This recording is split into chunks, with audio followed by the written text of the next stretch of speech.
아이스 브레이크는 당신의 인생에서 가장 깊은 인상을 남긴 사람은 누굽니까? 그 이유는 또 무엇입니까? 라는 이제 아이스 브레이크라는데, 이 아이스 브레이크는 여러분 그냥 농담 같지만 농담이 아니라 그 사람의 삶의 가치를 한번 들여다보는 거예요. 인생의 가치를 한번 이렇게 들여다보는 시간이 아이스 브레이크예요. 그냥 농담식으로 편하게 얘기하지만. 그래서 여러분 목장원들이 어떤 생각을 가지고 있는지를 파악할 수 있는 정말 좋은 시간입니다. 당신의 이름으로 삼행시를 지어보세요. 등등 다 마찬가지예요. 그 사람의 가치가 어디 있는지를, 특히 삼행시 같은 걸 지을 때 부정적으로 짓는 습관이 있는지 긍정적으로 짓는 습관이 있는지를 보셔야 돼요. 우리가 항상 생각을, 긍정적인 생각을 먼저 하는 것이 굉장히 중요합니다. 자, 어떻습니까? 여러분 인생에서 가장 깊은 인상을 남긴 사람이 누굽니까? 다 말씀 안 하셔도 돼요. 자, 이렇게 하고 싶은 말 한번 해보세요. 실제로 목장 나눔할 때 돌아가면서 다 얘기하시면 좋습니다. 아무도 대답 안 하시는 거예요. 저 안 쳐다보실 거예요.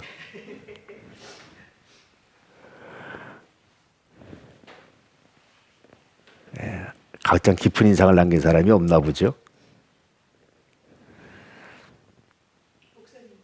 아, 저요? 왜 그렇습니까? 이유가?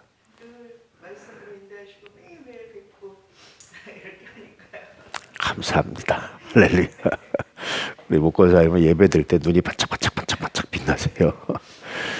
제가 학교 강의도 해보면요, 어떤 사람이 눈에 띄는 줄 아세요? 딱 들어가면 몇 종류의 애들이 눈에 띄어요. 첫째는 동태눈깔. 미안한데 말을 밖에서 정말 한 학기 동안 집중해서 가르쳐도 별로 안 올라요. 눈빛이 살아있지 않잖아요. 그러면 수업도 못 따라가고 열정도 없어요. 근데 눈이 바짝바짝바짝 빛나는 학생들이 간혹 있어요. 그 학생들은 100% A 플러스예요. 눈빛이 얼마나 중요한지, 사람의 눈빛을 보고 알면요 굉장히 많은 게 느껴져요. 세 번째, 내 눈을 피하는 학생들이 있어요. 이 아이는 그 과목 수강하기도 어려워요. 아니면 딴짓하고 있어요. 나중에 수업하고 물어보면 분명히 딴 얘기합니다. 나는 분명히 A는 B다라고 강의했는데 A는 C다라고 대답한다든지 그래요. 그렇게 가르쳤다는 거예요, 분명히. 재밌어요. 설교도 그래요, 여러분. 이렇게 딴짓하잖아요. 그럼 분명히 설교 의도와 다른 얘기라고 혼자 상처받고 실족하고 그래요. 눈이 반짝반짝하는 사람이요, 신앙도 잘하고 항상 자라납니다. 우리 목권사님 눈이 반짝반짝반짝반짝합니다. 감사합니다. 또 다른 분은요? 다 저라고 말하고 싶은데 목권사님 먼저 말씀해서 못하는 겁니까? 예, 그렇게 물어보시고요. 자, 하나님 말씀 히브리서 4장 12절부터 14절 한번 읽어볼까요? 시작.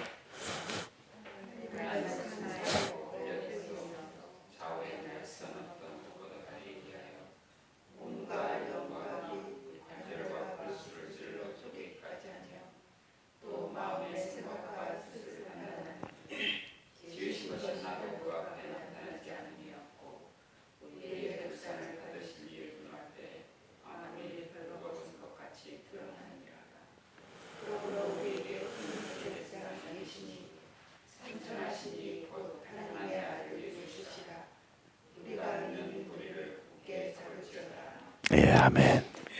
말씀을 마음에 담기 보면 우리의 모든 죄가 드러났을 때 예수 그리스도는 어떤 역할을 하시나요?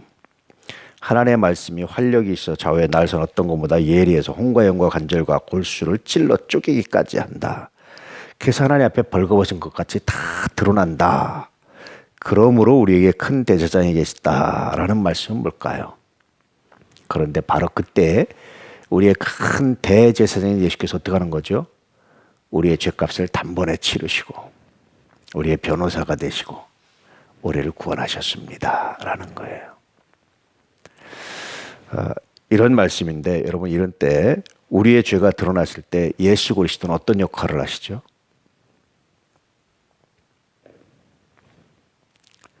우리의 죄가 드러났을 때 예수 그리스도는 어떤 역할을 하시죠? 첫째는 회개하도록 도우시죠. 그렇죠? 그런 다음에 또 어떻게 하십니까? 우리를 위해서 여전히 용서를 선언하시고 십자가의 보혈을 아낌없이 사용하시는 분, 그분이 예수 그리스도입니다. 이 은혜가 없었다면 우리가 구원받았다고 말하기 어렵죠. 이런 걸 좀 나눠주시고요. 예수를 본받아 다른 사람의 실수와 죄가 드러났을 때 예수 그리스도를 본받는 방법은 뭘까요? 계속해서 어떤 말씀이냐면 잃은 양 찾기에 대한 말씀이에요. 잃은 양을 찾으려면 어떻게 해야 되느냐. 늘 말씀드렸지만 잃은 양은요, 제 아무리 똑똑하고 잘난 척해도 못 쫓아온 사람들입니다. 우리 교회에서 어울리지 못하고 따라오지 못한 사람이에요. 제 아무리 똑똑해도. 생각해 보세요. 어떤 단체가 있는데 여러분 그 단체에 여러분이 주도권을 가지고 나가면 그 단체 혹시 문제가 있다 할지라도 여러분이 흔들리겠습니까? 그렇지 않잖아요. 항상 가장 가상살이 있는 사람이 흔들리는 거예요. 똑똑한 척해도 항상 가상살이 경계에 있는 사람들이 제일 먼저 떨어져 나가는 거예요. 공이 펑크 나면 제일 약한 곳이 펑크 나는 거예요. 그러니까 제일 약한 겁니다. 아무리 똑똑하고 잘난 척 기도 많이 하는 것 같아도 그건 척이지 진짜가 아니에요. 그러면 이 사람들, 이 죄와 이 약함이 드러났을 때 어떻게 하면 좋으냐라는 겁니다. 예수를 본받는 방법이 무엇이냐라는 거예요. 뭘까요?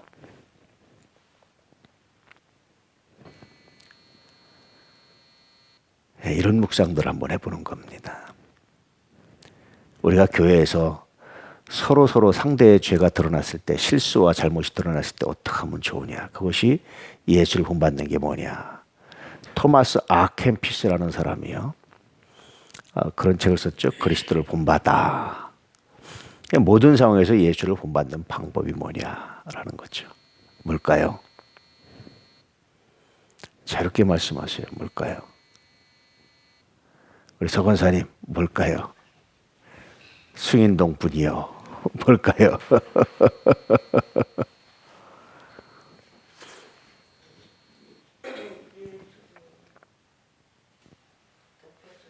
맞습니다. 예, 그렇죠. 우리 정지사님 때하고 멀지 않아요. 예. 또 뭘까요? 이건 사님 뭘까요? 아, 예. 정집사님 뭘까요? 정집사님 그러니까 바른 집사님 같은데, 바른 집사님. 뭘까요? 예. 박향재 원사님 뭘까요?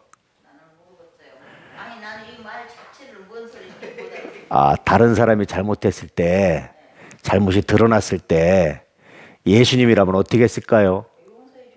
그렇죠. 예, 그 얘기입니다, 원사님. 안 들리시는구나. 예, 예. 이 자체를 모르는데 답변을. 예, 그 제가 쉽게 풀어서 말씀드렸어요. 예. 이거 못 권사님 어떻게 하면 되겠어요?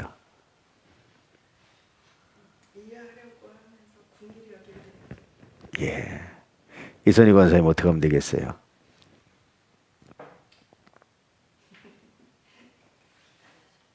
예? 기다려주는 거. 예. 아, 다 좋은 성경적인 답들을 다 하셨습니다.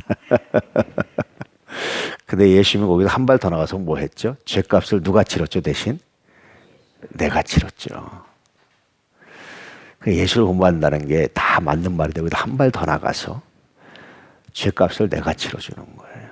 그가 먹을 욕을 내가 대신 먹어주고, 우리는 이 서푼도 안 되는 체면 지키고 욕 안 먹으려고 그냥 뒤집어 씌우고 핑계하고 그러잖아요.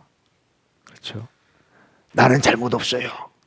이런 거 말하고 싶어서 우리는 막 한 달이 났잖아요. 근데 그것은 그만큼 잘못한 게 많아서 그래요. 근데 정말 잘못이 없으신 예수님은 내 죄입니다. 내 잘못입니다. 한참 가톨릭에서 내 탓이요 그랬는데 내 탓입니다. 그렇게 예컨대 여기 돌멩이가 이렇게 있어서 가다가 탁 넘어졌어요. 조심 좀 하지. 이러잖아요, 사람들이. 근데 예수님은 어떻게 하는 겁니까? 아이고, 내가 미처 못 치워서 내 잘못입니다. 그러는 거예요. 이 예수를 본받는 겁니다. 이런 양들, 우리가 이론만 가지면 돌아오지 않을까요? 제가 재밌는 우리 그 설교를 보내줬더니 또 이렇게 피드백이 왔는데 라헬 피드백이 왔는데 어떤 얘기를 하냐면 라헬처럼 그렇게 사랑받는 것에 대해서 잘못 이해하고 자기만 이렇게 라헬인 것처럼 또 그런 얘기. 어떤 아이는 내가 아니라 내 남자친구가 레아예요. 내 남자친구가 나를 그렇게 좋아하고 자기를 좋아하고 자기는 라헬이라 사랑받는 거하고 하는데 그런데 사실은 남자친구랑 헤어지려고 하는데 미안해서 지금 말을 못하고 있어요. 그러는 거예요.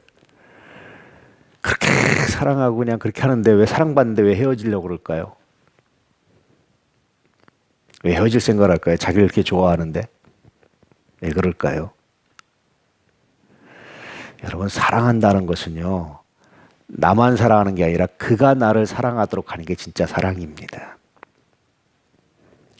계속적으로 그가 나를 사랑하도록 하는 게 사랑이지 내가 사랑한다고 해서 나만 사랑하는 거 그는 나를 사랑하도록 하지 않은 건 사랑이 아니에요. 스토커입니다. 스토커.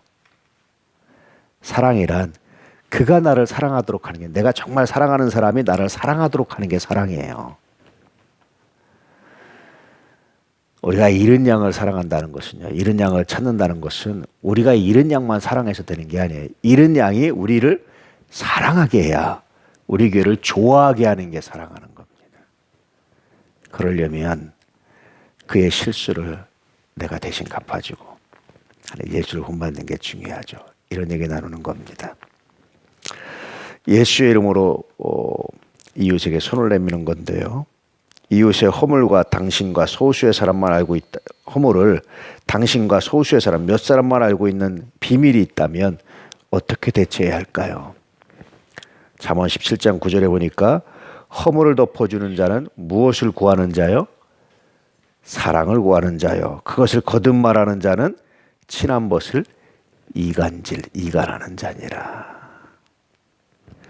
그러니까 이웃이 정말 나와 몇 사람 소수 혹은 나만 알고 있는 그런 실수가 있다면 조용히 덮어주는 것이 사랑이다. 고쳐야 돼. 이거 고쳐줘야 돼.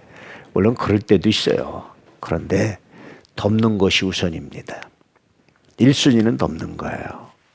그가 스스로 고칠 수 있는 기회를 주는 것이 사랑이다. 교회가 좀 그랬으면 좋겠어요. 우리 모두가 좀 그렇게 되기를 소망합니다. 공동기도는 우리의 죄값을 대신 치르신 주님, 우리도 이웃의 허물을 덮어주게 하소서라는 이제 공동기도를 하시고 마치면 돼요. 서로 허구하시면 됩니다. 목장 리더 팁을 좀 보시면 심리학자들에 의하면요, 사람의 마음이 겉으로 드러난 마음, 속에 감춰져 있는 마음, 그리고 아주 깊이 감춰져 있는 마음, 세 가지 마음이 있다고 그래요. 사람 마음이. 그런데 가장 깊이 들어져 있는 마음, 이 심층 심리라고 하는데 깊이 숨겨져 있는 마음, 이 마음은요, 어떤 마음이냐? 죄, 부끄러움이라는 거예요. 그래서 이걸 가리려고 사람들이 많이 위장 전술을 피는 거예요. 속마음에 다른 마음을 자꾸 갖는 거예요. 이걸 가리려고. 그런데요, 하나님의 말씀은 어떻게 하죠? 어떤 것보다 예를 들어서 혼과 영과 관절과 골수를 찔러 쪼개기까지 한다. 벌거벗어서 드러나지 않음이 없다. 다 드러내는데 뭘 드러내죠? 이 심층 심리 가장 깊이 있는 죄를 드러내는 거예요. 제가 지금 잃은 양에 대한 죄를 드러낸 거예요. 잃은 양들이 들으면 얼마나 속이 상하겠어요. 네가 아무리 잘난 척해도 못났기 때문에 떨어져 나갔다, 이 말이 얼마나 속상하겠어요. 그렇잖아요. 혹은 우리 교회에서 다른 데, 우리 교회를 이렇게 이명해서 오신 분들이 그 교회에서 본인들이 잃은 양이란 말이에요. 얼마나 속상하겠어요. 근데 그때 두 가지 반응이 일어나죠. 성서에 보니까, 사도행전에 보니까 이런 게 드러났을 때 어찌할꼬 하고 베드로의 설교를 들었던 사람들은 회개하고 성령 받고 구원받았어요. 근데 스데반의 설교를 들었던 사람은 어떻게 하죠? 귀를 막고 달려 돌을 던지죠. 두 가지 반응이 나타나는데 어찌할꼬 하면 희망이 있어요. 근데 귀를 막으면 희망이 없습니다. 오히려 하나님 말씀을 외면하고 공격하게 돼 있어요. 이게 사람의 심리예요. 왜 교회들이 분쟁이 많고 문제가 많은 줄 아세요? 교회는요, 끊임없이 가장 깊이 있는 죄를 드러내요. 이렇게 끊임없이. 죄를 안 드러내면 교회들이 문제가 없어요. 평안할 수 있어요. 우리 교회도 평안할 수 있어요. 그냥 겉에 마음, 좋은 마음, 그 감췄던 죄를 안 드러내주면 평안하다니까요. 설교하면서 그런 거 지적 안 하면 평안할 수 있어요. 직분자 사명 못 감당하는 것을 가만 놔두면 평안할 수 있어요. 그런데 여러분, 하나님 말씀은 안 그래요. 그걸 다 드러내요. 왜 그러냐면 그래야 근원적으로 고침받아요. 그래야 근원적인 회개가 일어나요. 그래야 하나님의 백성으로 살아갈 수 있어요. 그걸 다 드러내고 하나님 말씀이 혼과 영과 및 관절과 골수를 찔러 쪼개기까지 하더라도 다 나누는 거예요. 여러분 왜 돼지고기나 소고기 이렇게 발골하는 분들 아시죠? 발골. 뼈 발라내는 분들 칼로. 기가 막히잖아요. 쫙 해서 그냥 뼈만 딱 발라내잖아요. 하나님 말씀이 마치 그런다는 거죠. 그래서 교회들이요. 심층 심리를 드러내기 때문에 분쟁이 많고 문제가 많은 거예요. 그때 어찌할꼬 하면 괜찮은데 귀를 막고 덤벼드는 사람들이 있거든요. 이런 사람들 때문에 분쟁이 일어나는 거예요. 교회가 초대교부터 지금까지 난리버거질 친 이유는 바로 거기 있습니다. 핵심적인 이유는. 여러분 어찌할꼬. 항상 나의 문제가 드러났을 때는 어찌할꼬. 따라서 해보세요. 어찌할꼬. 어찌할꼬. 이번 말씀 설교 제목이 뭐겠어요? 어찌할꼬.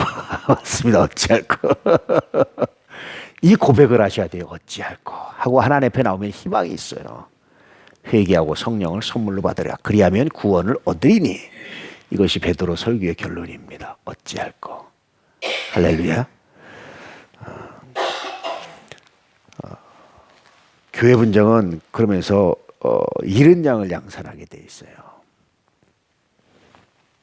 그러므로 이제 우리 자신의 죄와 실수가 드러났을 때는 철저하게 어찌할까 하면서 회개함으로 반응하고 타인의 죄와 실수가 드러났을 때는 덮어주는 자세가 정말 중요합니다. 그가 어찌할까 할 때까지 기다려주는 것이 정말 중요해요.